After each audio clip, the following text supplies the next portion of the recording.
احمق بیشعور بی کس و کار چی؟ خداوند تو را بشرمانه. تو احمق، تو دلال، تو بدبخت، تو دریوس زندگی را نمیفهمی. حالا ببین من چوب در کونت میکنم یا نمیکنم. خب من حالا که پشتش گرفتم، خب حالا مهم نیست. نامت هم میفهمی چی؟ نهایت نامت آمد به افغان فیلم.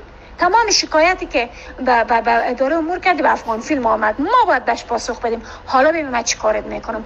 قسم به جان مادرم، به روح پدرم، کاری میکنم که اشکای در بیاد. تمام کیست در امریکا چی میکنم؟ خراب میکنم. حالا ببین من گفته بودم امیر پشتش نگیر، بعد نزن، امیر رفاقت به گو نکشان. حالا دشمنی رو ببین. حالا ببین من چی کار میکنم. دکون تو نکنم و زنت زیر برادرم نخوابانم. قسم میخورم کاری میکنم به گو تو رو خو امشو از گورم که شده پیدا میکنه، خانه‌ت هم پیدا کرد.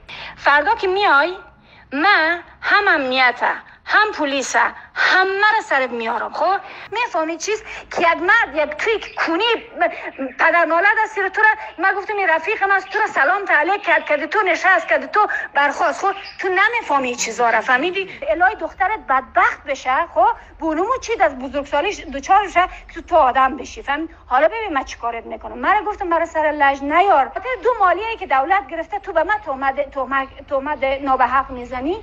به خاطر نهایت 200 یا 300 هزار یا 100 هزار افغانی کونی بر پدر تو لعنت. حالا میفهمی چی؟ حالا ببین من دشمنی رو چی میکنم. کاری کنم که میفهمی چیست؟